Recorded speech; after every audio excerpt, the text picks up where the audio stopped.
Madame, Monsieur, bonsoir et merci d'être au rendez-vous de votre émission Sur la brèche. Le député Nicolas Da est l'invité de ce dimanche. Administrateur civil de carrière, il a été député maire de Dibougou pendant 2 mandats consécutifs. Transfuge de l'ADF-RDA, il est membre fondateur de l'UPC, l'Union pour le progrès et le changement, parti pour le compte duquel il siège actuellement à l'Assemblée nationale. Monsieur Da, bonsoir. Bonsoir. Et merci d'avoir accepté notre invitation. Merci, merci.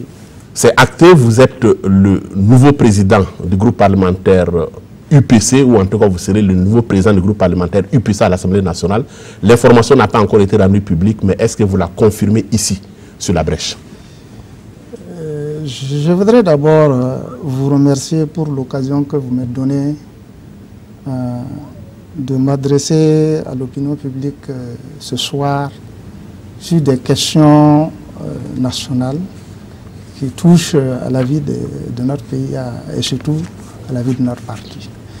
Effectivement, vous avez suivi un peu les événements au sein de l'UPC où il y a eu une vague de démissions, et notamment la démission du président du groupe parlementaire.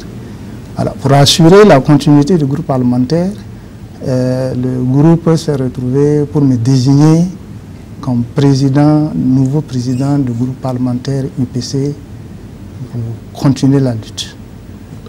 On n'a pas besoin d'un protocole de reconnaissance à ce sujet. Alors, comment se porte l'UPC aujourd'hui? Comment est-ce que vous envisagez vos rapports avec l'UPC-RD, entendu le groupe UPC et Renouveau démocratique?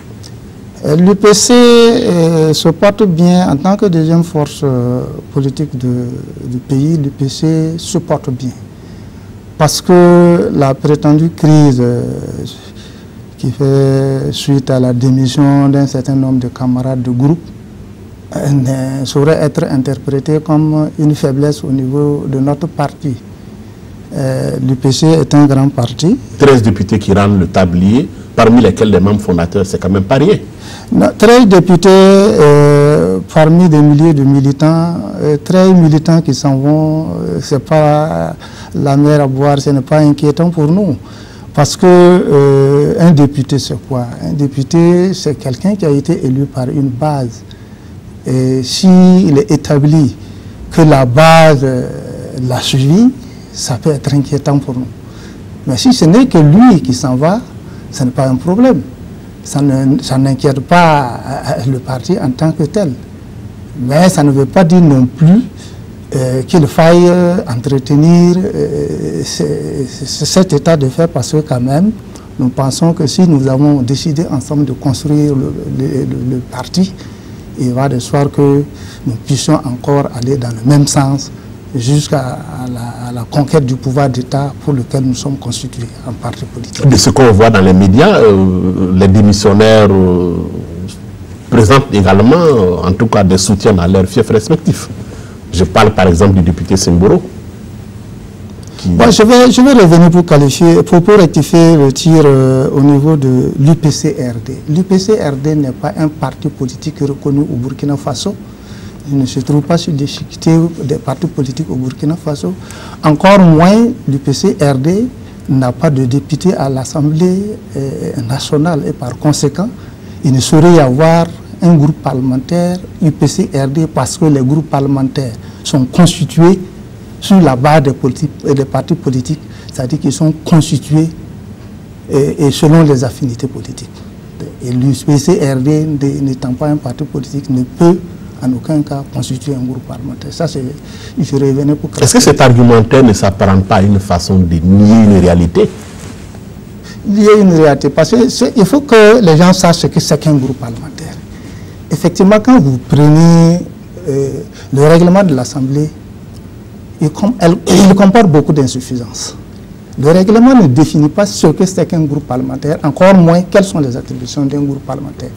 Il se contente seulement de dire qu'un groupe parlementaire, c'est 10 députés qui se retrouvent pour constituer, pour faire une déclaration auprès du président. Mais les gens lisent les dispositions de l'article 30 à mi-chemin. Ils ne vont pas jusqu'à là où on dit que c'est par affinité politique, c'est important. Parce que le groupe parlementaire est une émanation du parti politique. Il faut distinguer deux types de groupes parlementaires. Il y a le groupe parlementaire proprement dit, qui est constitué à partir des partis politiques qui ont au moins 10 députés. Et en ce moment, le groupe parlementaire porte forcément le nom du parti politique. Mais en dehors de ça, vous avez des partis politiques qui, au sein de l'Assemblée, ne peuvent pas remplir cette condition qui est éditée par le règlement de l'Assemblée. Alors, on leur permet, par défaut, de se retrouver cette fois-ci encore, par affinité politique, pour constituer des groupes parlementaires que moi j'appelle les groupes parlementaires par défaut. Mais en tout état de cause, vous faites quand même le constat aujourd'hui qu'au regard des textes en vigueur, le groupe proclamé UPC-RD existe bel et bien légalement à l'Assemblée nationale. Non, parce que quand vous dites qu'il existe, parce que le règlement dit que tout groupe de députés au nombre de 10 peuvent faire la déclaration. Ils ont fait la déclaration. Entre faire la déclaration et leur reconnaissance en tant que groupe et leur opérationnalisation en tant que groupe, c'est deux choses différentes. Quand la déclaration est faite, le règlement dit que le président de l'Assemblée prend acte. Le fait de prendre acte n'emporte pas reconnaissance. Parce que le fait de prendre acte, c'est un acte. Il n'y a pas un acte administratif matériel qui dit qu'il reconnaît le groupe. La reconnaissance du groupe viendra au moment où il va assurer son opérationnalisation, c'est-à-dire affecter un bureau au groupe, affecter un véhicule au président du groupe, affecter les allocations financières nécessaires au fonctionnement et à l'organisation des journées parlementaires du groupe, et donc accepter le président du groupe à la conférence des présidents. Alors, allez-y constater aujourd'hui à l'Assemblée nationale si le groupe UPC-RD a un bureau et s'il répond à tous ces critères. Le fait que le président ait pris acte ne veut pas dire qu'il a reconnu le groupe. Donc vous présagez que ce groupe-là ne va pas bénéficier de l'ensemble, en tout cas, de ses prérogatives. Mais vous savez, tout n'est pas de créer un groupe. Hein, parce que le groupe, vous convenez avec moi que le groupe travaille, son fonctionnement a quand même des charges. Aujourd'hui, si on ouvre la porte à la création tout azimut de groupe parlementaire, je ne sais pas si les ressources financières de l'Assemblée nationale sont extensibles à souhait. Et je ne crois pas, étant donné que le budget de l'Assemblée au titre de la gestion 2018 est déjà arrêté, je ne sais pas comment est-ce que le président de l'Assemblée pourra reconnaître, pourra opérationnaliser ce groupe. Et je ne sais pas où il va trouver les ressources pour le faire, étant donné que le budget est déjà bouclé. Et avec encore la possibilité que s'il le fait, d'autres groupes vont se créer. En principe, les groupes parlementaires se créent en début de législature. C'est les modifications qui peuvent intervenir au cours de la législature. On n'a jamais eu un groupe parlementaire qui se crée en cours de législature. En tout cas, le 14 octobre dernier, le bureau politique national de l'UPC, réuni en session extraordinaire, a intimé l'ordre justement aux députés frondaires de réintégrer en tout cas le groupe parlementaire UPC, faute de quoi il serait considéré comme démissionnaire du fait du parti. 2 semaines après, concrètement, qu'est-ce qu'il en est? Bon, oui, parce que nous pensons quand même que ces camarades peuvent s'être trompés à un moment donné de leur histoire dans leur vie à l'Assemblée. Mais nous pensons que le président, au regard des objectifs de notre parti, au regard du statut de notre parti, qui est un parti, j'allais dire de masse, qui s'ouvre à tout le monde, a l'obligation de mener une politique de main tendue, de manière à ce que nos camarades réintègrent le parti. Parce que nous ne pourrons en aucun cas accepter que dans un parti politique qui n'a qu'une seule idéologie, il y ait 2 groupes parlementaires pour défendre la même idéologie. Parce que le rôle du groupe parlementaire, c'est de défendre l'idéologie du parti au sein de l'Assemblée. Alors, créer 2 groupes parlementaires, ça veut dire qu'il y a 2 idéologies à défendre. C'est ça. Et c'est pourquoi le BPN du 14 a été formel là-dessus. Il ne sera jamais question d'accepter la création de 2 groupes parlementaires au sein de l'UPC et le grand parti. Les frondeurs ne l'entendent pas de cette oreille. Pour eux, leur mission n'est pas d'être les défenseurs d'une idéologie quelconque, fût-elle celle de l'UPC à l'Assemblée. Mais ça, c'est une grave erreur. C'est une grave erreur parce que un député à l'Assemblée, ce n'est pas un électron libre. Ce n'est pas un électron libre. Il est élu sous la bannière d'un parti politique pour défendre l'idéologie à laquelle il a adhéré au départ. Maintenant, s'il se rend compte qu'il y a des déviations à ce niveau, la seule chose qu'il reste à faire, c'est de quitter le parti. Et comme notre loi prévoit que si vous quittez le parti, vous rendez le mandat, il faut assumer, il faut s'assumer. Mais en intimant l'ordre aux députés frondeurs de rentrer dans les rangs, est-ce que vous n'êtes pas quelque part en porte-à-faux avec, je dirais, l'esprit et la lettre de la loi qui s'oppose à tout mandat impératif? Oui, bon, il faut, à ce niveau, il faut faire la part des choses. Il n'y a que le député a un mandat qui n'est pas impératif, un mandat national. Du point de vue de la légalité, c'est ce qu'il faut retenir. Mais les députés, c'est quand même des gens qui l'ont élu. Donc, du point de vue de la légitimité, il a un mandat populaire. Et par conséquent, nous pensons que la légitimité doit l'emporter sur la légalité. Parce que des gens qui ont souffert, qui ont marché de nuit, qui ont tenu des meetings par-ci, par-là, pour que vous soyez élu, vous ne pouvez pas venir monnayer leur voix pour faire ce que vous voulez. Donc, la distinction entre le mandat national et le mandat populaire, il faut faire beaucoup attention. Mais nous pensons que le député répond beaucoup de sa base plutôt que de la nation. Il a un mandat national en ce sens qu'il doit agir dans l'intérêt de la nation. C'est dans ce sens qu'il faut comprendre le mandat national du député. Alors, regardons maintenant dans le détail, on va dire, les récriminations à l'encontre de l'UPC, formulées notamment par les dissidents. Il y a notamment cette question de la démocratie interne au sein du parti qui est pointée du doigt. Cette critique, comment est-ce que vous la recevez? Et au sein de l'UPC, toutes les décisions sont prises de façon démocratique. L'UPC est un grand parti qui est organisé, l'UPC est un grand parti qui est structuré, et les décisions se prennent au niveau soit des organes, soit des instances.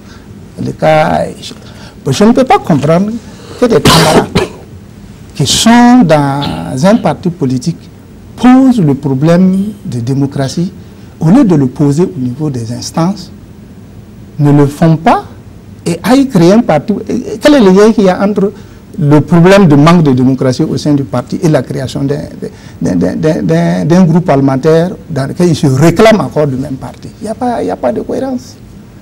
Il n'y a pas de cohérence. Ils entendent avoir une plus grande marge de manœuvre.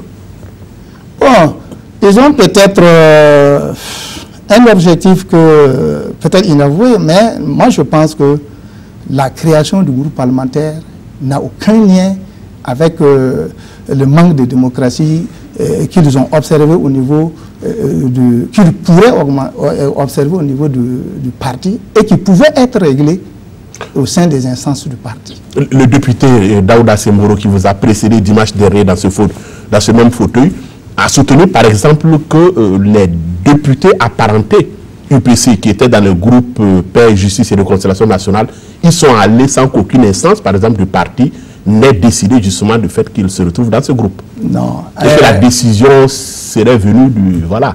Non, parce que c'est pas comme ça. Lorsque les groupes doivent se constituer en début de législature, c'est comme je dis, les partis qui ont plus de 10 députés constituent leur groupe sans consulter quelqu'un. Les partis qui n'ont pas de 10 députés se regroupent par affinité politique.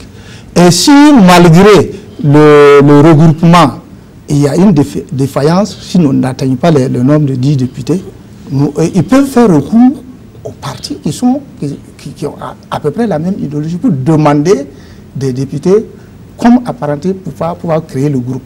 Et c'est comme ça que le président du parti peut donner son aval, son accord pour que nos députés aillent. Et nous sommes, par exemple, vous prenez le PJRN. Le PJRN est un parti, les partis qui sont là sont des partis de l'opposition.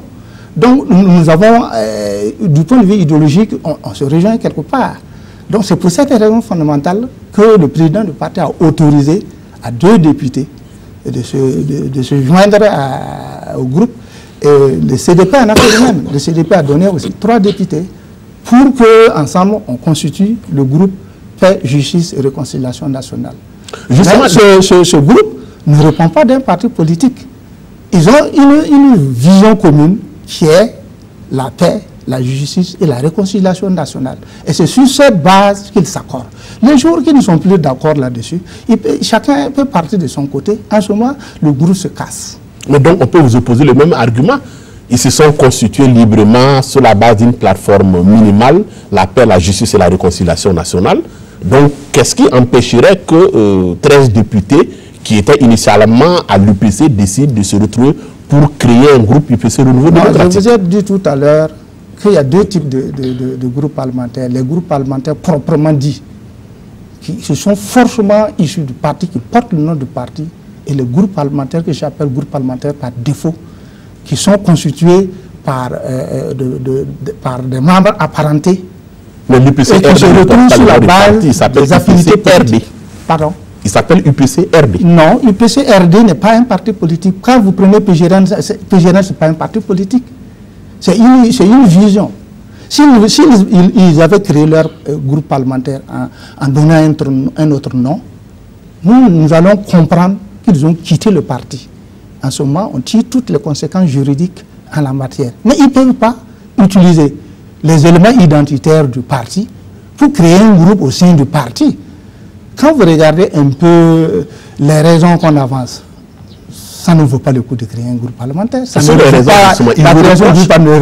règle pas le problème. Sous les raisons, justement, ils vous reprochent de ne pas être en phase avec les attentes de l'insurrection populaire, par exemple. Mais qu'est-ce que ça a à voir avec un groupe parlementaire? C'est une divergence de fond entre vous. Oui, ça se discute au sein du parti, mais pas au sein d'un groupe parlementaire. Est-ce que la création du groupe parlementaire règle cette question à leur niveau? Je vous retourne la question. Est-ce que ça règle le problème? Je ne crois pas. Ça dit que les raisons avancées pour créer le groupe parlementaire sont en dévaleur total avec les ambitions qu'ils ont nourries. Ils ont peut-être d'autres raisons, peut-être inavouées, mais nous pensons que les allégations qu'ils ont faites au président du parti et au groupe même ne sont pas de nature à accepter la création d'un deuxième groupe parlementaire au sein de l'UPC. Il faut sauver le PGRN, le groupe Paix, Justice et Réconciliation nationale, dirigé par Rose Sawadogo. Cela pourrait être, on va dire, le titre d'un feuilleton politique qui s'est joué à l'Assemblée ces jours-ci, vu que les 2 députés démissionnaires de l'UPC ont été remplacés et que vous leur avez donné 2 autres députés. Qu'est-ce qui motive en fait l'UPC à poser un tel acte? Oui, je dis que le groupe PGRN, quand vous regardez, c'est composé de qui et qui? C'est composé de l'ADF-RDA, c'est composé de la NAFA, c'est composé du CDP et c'est composé de l'UPC. C'est-à-dire c'est composé des partis du CEFOP. Donc, il y a quand même une unité d'action politique qui est là. Et c'est sur cette base, c'est-à-dire sur la base de l'affinité politique, que nous avons accepté prêter nos ambassadeurs pour aller renforcer le groupe afin que... Mais ils ne défendent pas une idéologie. Justement, M. Da, c'est cette question d'affinité politique qui constitue aujourd'hui la pomme de discorde. Puisque aujourd'hui, les frondeurs estiment, par exemple, que les partis de l'ex-majorité n'ont pas les mêmes intérêts que vous. Non, mais... Vous êtes tous ce FOP ensemble, d'accord, mais ils estiment qu'idéologiquement, ils estiment que par rapport aux attentes de ce qu'eux ils considèrent comme étant ceux des insurgés, vous n'êtes pas en phase avec ces gens. Au CEFOP, on a un minimum sur lesquels on s'accorde au plan idéologique. On a un minimum. Sinon, ça veut dire que le CEFOP n'est pas un parti politique. Soit. Mais il y a un minimum sur lequel on s'accorde pour dire voilà comment nous allons gérer les affaires politiques au sein de l'opposition. Voilà quel est le comportement que nous devrons avoir face au pouvoir en place. Ça, c'est le minimum. Et ça, c'est politique, c'est idéologique. Vous ne pouvez pas dire le contraire. D'accord. En fait, je ne sais pas si je me fais comprendre, on a, au regard des argumentaires qui sont développés notamment par les fondeurs, ils estiment, on se souvient de cette interview accordée notamment par le chef de file justement de cette fronde-là, le député Daouda Semboro, qui a estimé par exemple que l'UPC devait aller au gouvernement et que le MPP devrait être en principe l'allié naturel du MPP dans la gouvernance aujourd'hui parce qu'ils ont fait l'insurrection ensemble. Et leur posture aujourd'hui, c'est de dire qu'ils ne comprennent pas pourquoi est-ce que l'UPC aujourd'hui se retrouve avec notamment la NAFA, avec l'ADF-RDA et le CDP, qui sont les partis de l'ex-majorité et les partis qui ont été justement démis du pouvoir du fait de l'insurrection. C'est ça en fait la posture. Je vais dire que l'insurrection là, si vous avez un peu suivi l'évolution des choses, les choses ont commencé avec l'UPC. C'est l'UPC qui a commencé à organiser les marches avec les organisations de la société civile. Et le MPP n'a été créé qu'à la dernière minute et a demandé à rejoindre l'opposition. Et comme on ne pouvait pas refuser, nous avons accepté le NPP tout en sachant que le NPP a géré le pouvoir avec ceux qu'ils veulent chasser aujourd'hui. Mais quand cela nous tienne, on ne peut pas refuser quelqu'un qui veut venir à l'opposition. On ne peut pas refuser. C'est comme ça que le NPP est venu à maintenant que nous avons mené la lutte ensemble jusqu'à la victoire finale et que nous ne nous sommes pas accordés pour aller au présidentiel. Chacun a présenté un candidat. Nous attendions peut-être qu'à l'issue des élections, il y ait toujours cette synergie d'action pour qu'on aille encore ensemble pour gouverner. Mais ça n'a pas été le cas. Nous n'avons pas été approchés par quiconque pour dire, bon, on a lutté ensemble jusqu'à la victoire, venez, on va gérer ensemble. Pire, le regretté Salih Diallo a dit qu'il n'est pas question qu'on compose avec des partis politiques qui ne sont pas de la même idéologie que nous. C'est ce qui a été dit. Alors, comment, face à cette déclaration, vous allez aller vous asseoir dans un gouvernement de chefs? C'est pourquoi, démocratiquement, le président a posé la question d'aller ou non au gouvernement. Et il y a eu une réunion de BPN qui a tranché sur la question. Ceux qui ont été battus, qu'ils reconnaissent que démocratiquement, ils doivent se soumettre. Maintenant, si ils pensaient peut-être qu'ils pouvaient être ministres ou pas, et puis que nous avons refusé d'y aller, le grand frère Wali, en son temps, a dit que refuser d'aller au gouvernement du NPP, c'est rentrer dans l'histoire à reculons. Ça, c'est ce qu'il dit, n'engage que lui. Mais démocratiquement, nous avons pris la décision de ne pas aller parce que nous sommes partis aux élections avec un programme. Le NPP est parti au programme avec un autre programme. Alors, aller au gouvernement avec eux, c'est aller défendre leur programme. Est-ce que nous sommes prêts à le faire pendant que nous aussi, nous voulons la conquête du pouvoir un jour? C'est pour cette raison qu'après analyse, nous avons dit, bon, restons en marge, laissons-les gérer et on va faire les observations, les critiques nécessaires pour qu'ensemble le pays avance. Voilà. Alors, le député Élisée Kemdé, qui est membre fondateur de l'UPC comme vous, mais aujourd'hui exclu du parti, est allé rencontrer sa base ce samedi à Combessiri. À l'issue de cette rencontre, notamment, il appelle à la démission pure et simple du président Diabré et il envisage même le fait que l'UPC remette sa position de chef de file de l'opposition au CDP. Qu'est-ce que vous pensez de cette... Le chef de file de l'opposition, ça ne se décrète pas. La loi dit que c'est le parti qui a obtenu le plus grand nombre de députés à l'Assemblée qui est chef de file de l'opposition. Nous avons 33 députés, le CDP a 18. en quoi lui, Élysée, peut nous intimer lors de remettre les chefs de file d'opposition. C'est absurde. Et il prévoit d'autres départs en votre sein. Prévoit d'autres départs? Oui. Je n'ai pas compris. Il dit notamment qu'au-delà des 13 qui sont partis, il y a encore d'autres députés qui vont... Ben oui, c'est lui qui a été mandaté par je ne sais qui pour débaucher, excusez-moi les termes, pour débaucher nos camarades pour aller ailleurs. Mais ce qu'il a pu débaucher, il l'a fait.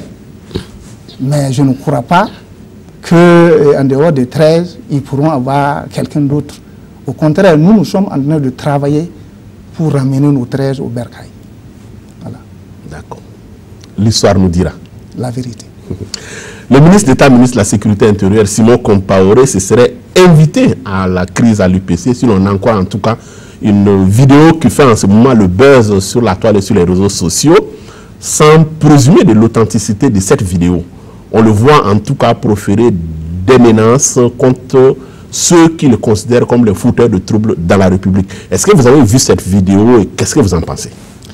Oui, j'ai vu cette vidéo comme tout le monde. Il y en a qui ont pensé que c'est un montage. Mais connaissant l'homme, moi je crois que ce n'est pas un montage.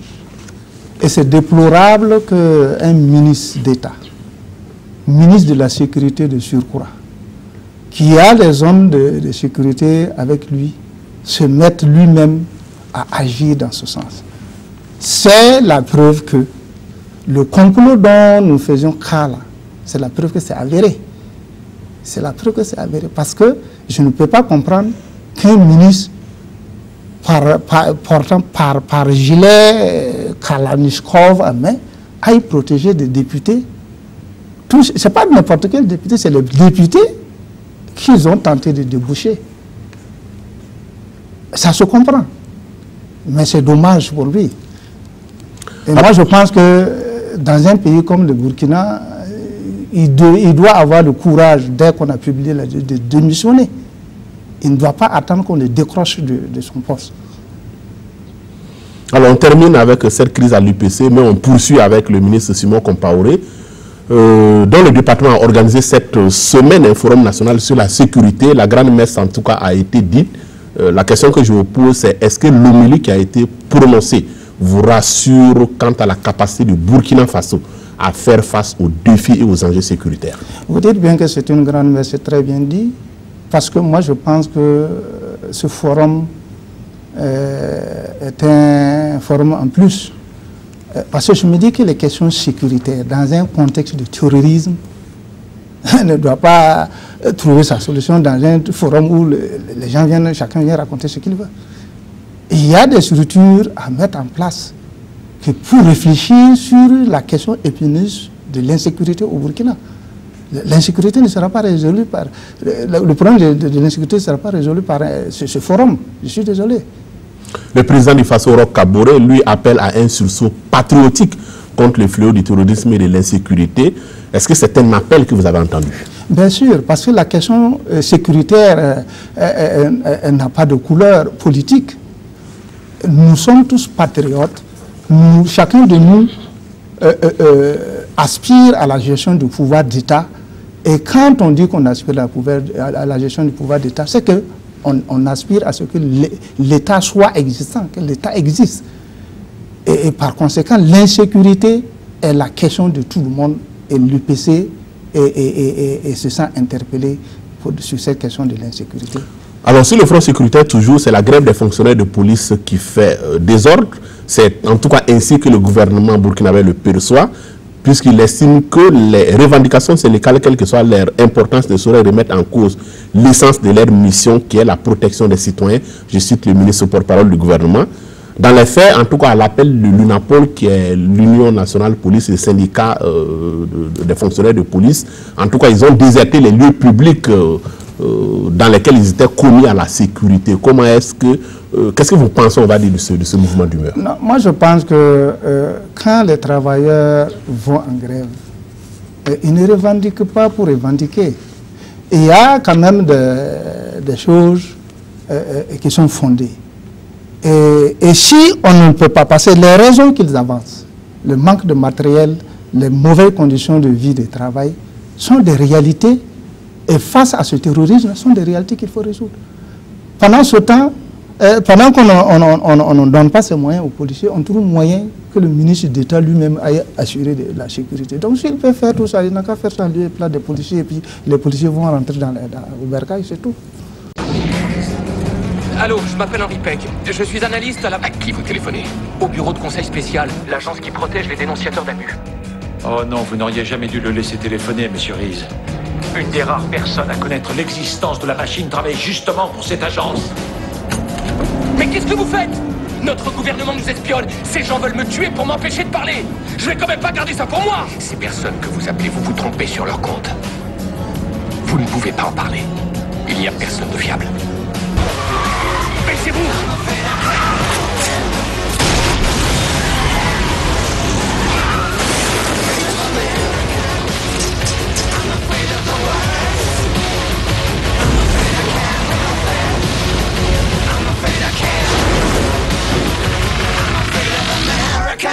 Les victimes aux criminels, si votre numéro apparaît, nous vous trouverons.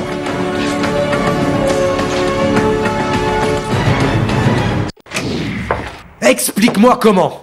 Comment ton idiot de frère a découvert mon chantage? Je sais pas, il dit que c'est grâce à une amie de Sylvia, qu'est-ce que j'en sais moi? Mais ça s'arrête pas là. Il a exigé en fait qu'il te vire de l'entreprise. Sinon c'est lui qui s'en va. Il n'y a même pas une craie pour aller écrire, pour aller donner le minimum de savoir aux élèves. Et on vous dit de prendre votre salaire pour faire ça, pendant que vous savez qu'à côté, il y en a qui se sucrent. Les revendications syndicales sont fondées et il faut avoir le courage de mettre en place une table de dialogue, s'asseoir et discuter. Ce n'est pas dire que le gouvernement doit pouvoir résoudre tous les problèmes. Mais le fait même de dialoguer, ça diminue l'ardeur des revendications. Mais quand on refuse le dialogue, là, c'est ça qui est un problème. Et je ne peux pas comprendre qu'on puisse mettre en place le PNDS basé essentiellement sur les PPP si on n'a pas gagné le défi du dialogue social. Je ne sais pas quel est le bailleur qui va venir investir au Burkina dans cette tambouille où tous les jours il y a grève, il y a tous les jours il y a marche, il y a tous les jours il y a sit-in. Je ne sais pas. Hein. Alors, depuis le début de la semaine, on assiste à l'audience de confirmation des charges dans le dossier du putsch du 16 septembre. Est-ce qu'en soi, vous considérez que c'est un pas en avant vers la manifestation de la vérité? Je n'ai pas bien suivi la question, s'il vous plaît. Je dis que depuis le début de la semaine, on assiste à l'audience de confirmation des charges dans le dossier du putsch du 16 septembre.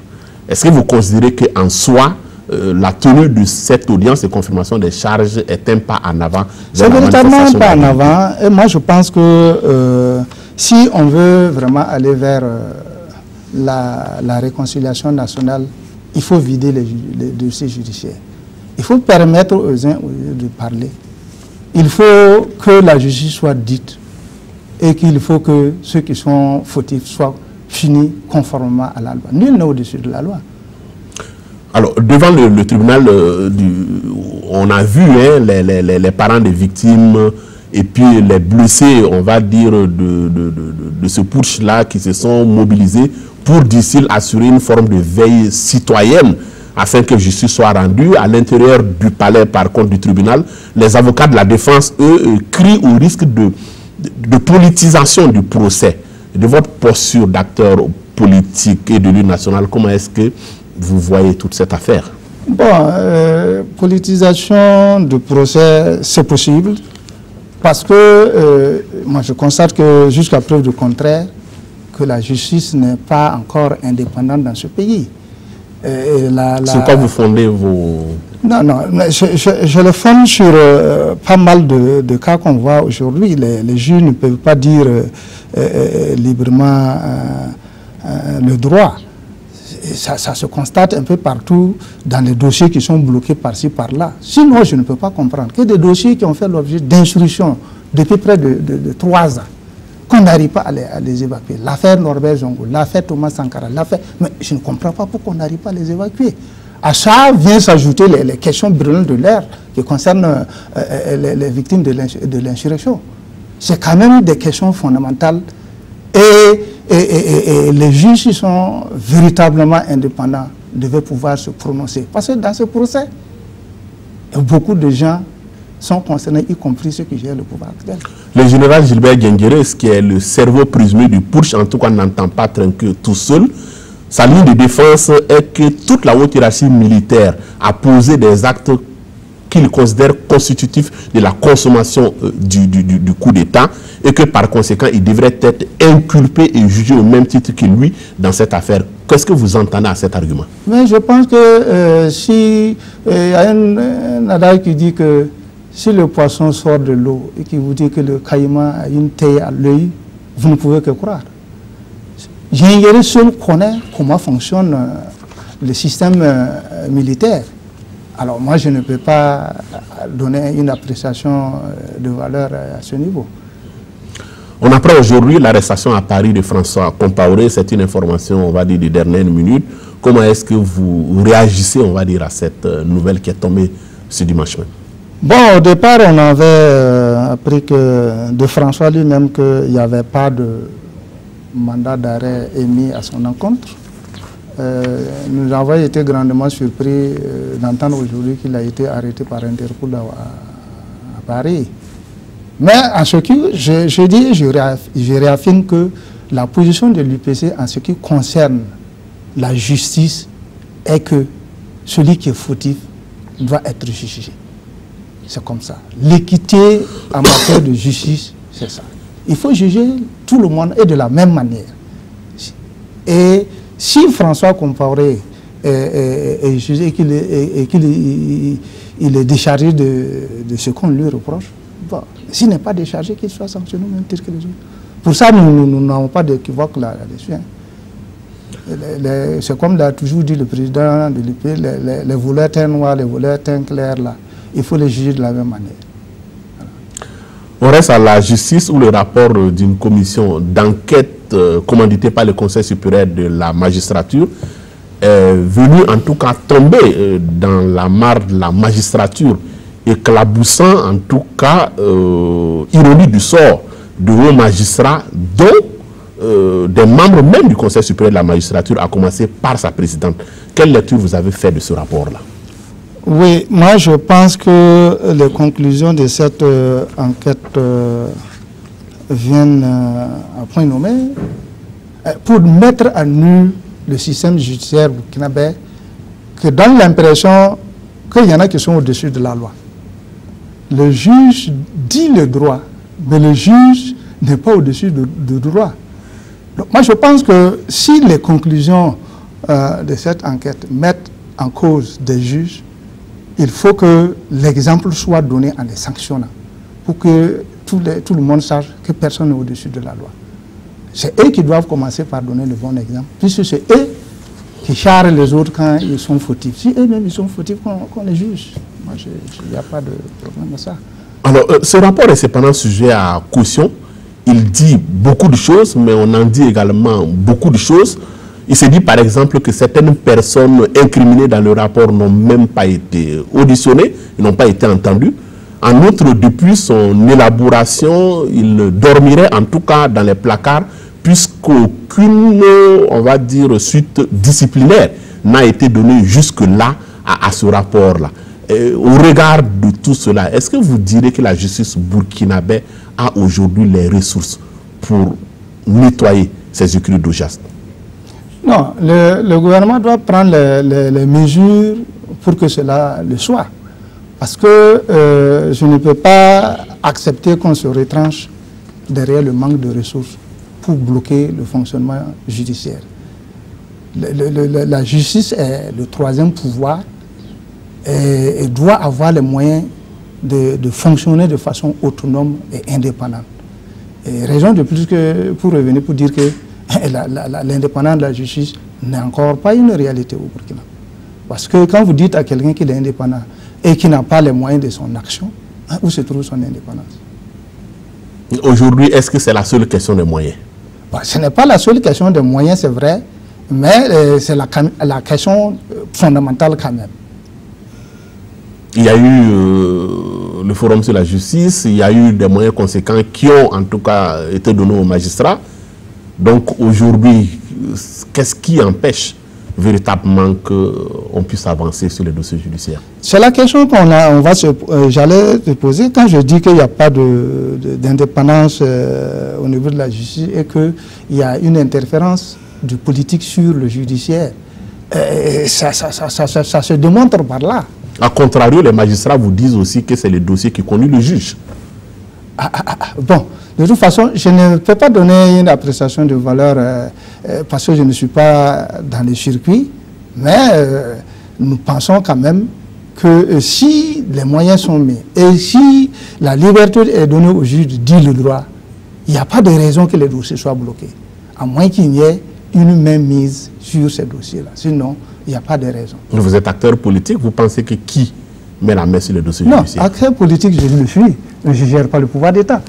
Je ne participe pas à la gestion du pouvoir d'État. Est-ce que vous êtes en train de dire sur ce plateau que ce sont les gouvernants actuels qui mettent la main sur... Bien sûr, bien sûr. Est-ce que j'ai besoin de vous dire ça? Moi, je n'ai pas besoin de vous dire ça.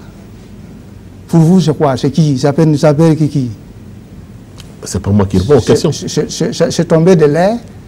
Mais bien sûr, c'est ceux qui gèrent le pouvoir, qui gèrent l'ensemble de ces dossiers, qui font pression sur... Bien sûr, ça ne peut pas venir d'ailleurs. L'exécutif ne gère pas le judiciaire. Nous sommes dans un système où il y a la séparation des pouvoirs. Non, la séparation des pouvoirs, quand vous regardez, c'est un mot. C'est un mot. C'est un vrai mot. Aujourd'hui, ce n'est pas un vrai comportement, mais c'est un mot en ce sens que quand vous voyez, prenez, je vais revenir encore sur la séparation des pouvoirs pour vous dire que lorsque vous prenez l'Assemblée nationale, où la majorité des députés s'alignent derrière la majorité présidentielle, l'alignement des pouvoirs remet en cause la séparation des pouvoirs. Quand les gens sont alignés, on ne peut plus parler de séparation de pouvoir. Tout ce qui passe comme une loi à l'Assemblée nationale et qui vient du gouvernement, c'est-à-dire les projets de loi, sont automatiquement plébiscités. Parce que du fait de l'alignement de pouvoir. La législature à laquelle vous participez actuellement, vous la considérez comme une caisse de résonance? Oh, pas tout à fait, parce que quand même, il y a un équilibre au niveau de l'Assemblée qui fait que on ne peut plus parler de caisse de résonance comme on l'a connu en 2007 ou bien avant ça. Mais aujourd'hui, le NPP a été obligé de négocier avec d'autres partis pour pouvoir avoir la majorité absolue. Et cette négociation n'est pas un acquis. Et à tout moment, les gens peuvent décider s'ils ne sont pas contents de partir. Donc, il faut faire beaucoup attention. Donc, on ne peut plus dire qu'aujourd'hui, l'Assemblée est une caisse de résonance. Alors, l'actualité politique, c'est la démission de Tahirou Barry de son poste de ministre de la Culture, des Arts et du Tourisme. Comment est-ce que vous avez accueilli, on va dire, cette information? Oui, j'allais dire que c'est un acte courageux. C'est historique en ce qui concerne les pays africains. Et au Burkina, je crois que c'est le deuxième du genre, après Bougma Jérôme.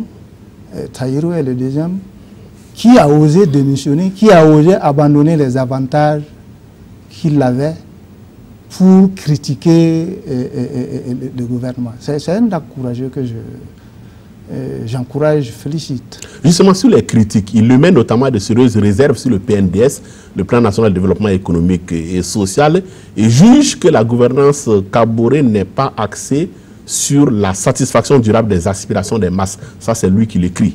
Qu'est-ce que vous comprenez à cet argumentaire? Est-ce que vous y souscrivez? Mais vous-même, vous voyez que c'est comment? Le PNDS peine à être mis en place, alors que le PNDS a mis en œuvre est destiné à satisfaire les aspirations profondes du peuple. Mais ça peine à être mis en œuvre du fait qu'il n'y a pas de ressources. C'est une vérité absolue qu'il a dit. Maintenant, qui en est responsable? Il faut aller chercher situer les responsabilités. Alors, on a quelques minutes pour aborder l'actualité internationale hors de chez nous. Et là, on commence par le Kenya, où la présidentielle a bel et bien été reprise, mais sans Raila Odinga, qui avait pourtant obtenu la reprise de ce scrutin-là. Il a fait la politique donc de la chaise vide. Donc Uhuru Kenyatta a été, on va dire, élu dans des conditions pas très nettes pour le moment, puisque il y a 4 comtés dans lesquels l'élection n'a pas pu se tenir. Alors, ce scrutin, finalement, comment est-ce que vous le voyez? Comment est-ce que vous voyez, on va dire, l'avenir politique du Kenya? D'abord, permettez-moi de dire que je salue dans ce pays l'indépendance de la justice. Parce que le fait que le Conseil constitutionnel ait pu remettre en cause les résultats des élections et demander la reprise, ça, c'est du jamais vu. C'est du jamais vu et je pense que dans ce pays, il y a un grand pas qui a été fait à ce niveau. Mais la non-participation de l'opposant aux élections se justifie parce que les mêmes causes qu'il a dénoncées vont produire les mêmes effets s'il allait aux élections parce qu'aucune disposition n'a été prise pour réaménager la CENI. Et la preuve, c'est qu'il y a des membres de la CENI qui ont eu à démissionner. Et on force pour aller avec ce qu'il y a ici. Ça ne peut pas aller. Ça, c'est un forcing. Et ça, encore, c'est la manipulation de ceux qui sont au pouvoir. Mais moi, je pense que le peuple kenyan a sérieusement averti pour ne pas accepter une telle élection. Alors, parce que c'est une élection tronquée. Alors, vous saluez le modèle kenyan d'un point de vue de l'indépendance de sa justice. Mais en même temps, aujourd'hui, dans l'analyse, certains estiment que la démocratie kenyane elle-même est sujette à caution, puisque on constate que les Kenyans semblent être aujourd'hui l'otage, en fait, de 2 dynasties, la dynastie Odinga et la dynastie Kenyatta. Non, Kenyatta, la famille Kenyatta a toujours géré le pouvoir aux choses. Moi, je ne sais pas s'il y a dynastie, ça ne peut être qu'une dynastie, pas 2. Mais Odinga, quand même, n'est pas n'importe qui. Son père a été Premier ministre. Et lui-même, il a été Premier ministre. C'est 2 familles qui s'opposent. Ouais, ça, c'est une réalité. Premier ministre, ça ne veut rien dire. C'est pas, un Premier ministre, ce n'est pas... il est nommé par celui qui gère le pouvoir et peut être démis à tout moment. Donc, Premier ministre n'est pas synonyme de gestion du pouvoir. Mais oui, la famille Kenyatta a toujours géré le pouvoir d'État aux choses. Oui, la famille Kenyatta a toujours géré, mais elle a toujours eu comme opposition, comme opposant, la famille Odinga. Oui, le problème, c'est où? Quand il y a un pouvoir, il faut l'équilibre. L'opposition vient faire l'équilibre. Mais quand on se retrouve dans un modèle où il y a une forme de crispation identitaire autour de 2 grandes familles, est-ce que quelque part on ne devrait pas s'interroger sur ce modèle démocratique? Bon, je ne suis pas un politologue pour faire de telles analyses, mais je constate que au Kenya, la manière de voir les choses va poser des problèmes d'ordre sécuritaire en ce qui concerne la finalité de ces élections-là.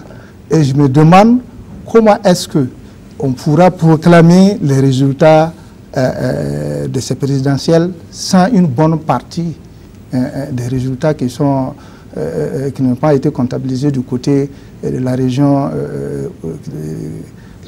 tenue par l'opposition. Parce que c'est vrai qu'en Afrique, la question de la légitimité importe peu dans nos élections, mais c'est quand même triste. Dans une démocratie, la légitimité doit être l'arme fondamentale. La légitimité doit primer sur la légalité. Alors, on revient à côté de chez nous, en Côte d'Ivoire notamment, où le président de l'Assemblée nationale, Guillaume Soro, est rentré au pays après plus de 2 mois d'absence. Officiellement, entre le chef de l'État ivoirien Alassane Ouattara et son président de l'Assemblée nationale, Guillaume Soro, c'est l'entente cordiale. Mais dans les faits, on a constaté cette semaine, par exemple, qu'il est proche de Guillaume Soro, notamment Avoussata Bamba Lamine, Moussa Touré, ces Congo, qui sont quand même dans le dernier cercle, on va dire, de Guillaume Soro, sont sous le coup d'une surveillance, la DSC, qui est la direction de la surveillance du territoire. Alors, comment est-ce que vous voyez, on va dire, cette situation de conflit larvé en Côte d'Ivoire? Enfin, je suivis un peu les déclarations de Guillaume Soro et de Alassane Ouattara en ce qui concerne leur rapport. Aucun d'entre eux ne reconnaît qu'il y ait des troubles, il y a des divergences entre eux, il n'y a pas de problème entre eux. Maintenant, ce dont vous parlez, les arrestations dont vous parlez, ont peut-être des causes. Non, pas des arrestations, ils sont juste surveillés. Bon, c'est à peu près la même chose, parce que tout a commencé par l'arrestation de... Oui, de son chef de protocole. De son chef de protocole. Oui. Mais on ne peut pas arrêter quelqu'un s'il n'y a pas un fait qui présage et qui démontre une infraction qu'il a commise. Ce n'est pas possible. Et si on l'a fait, c'est sur la base d'une infraction. Moi, je pense que c'est tout à fait normal. Maintenant, que pour des questions de suspicion, pour des questions d'harmonie politique, on écarte les gens de Guillaume Soro, ça c'est le management politique au sein des partis politiques et ça se retrouve un peu partout. Moi, je ne suis pas ivoirien. L'enjeu, c'est la présidentielle peut-être de 2020. Ben oui, ben oui. Merci, Monsieur Da, d'être passé sur ce plateau. Merci beaucoup. Merci de m'avoir donné l'occasion de donner mon point de vue sur un certain nombre de sujets, tant au plan national qu'international. Madame, Monsieur, c'est la fin de votre émission. J'ai eu beaucoup de plaisir à vous le présenter. Dimanche prochain, à partir de 18h45 en direct sur la RTB, je reçois le ministre Tahirou Barry, démissionnaire du gouvernement Kabatiba. C'est à 18h45 sur la RTB. D'ici là, excellente suite de programme. Bonsoir.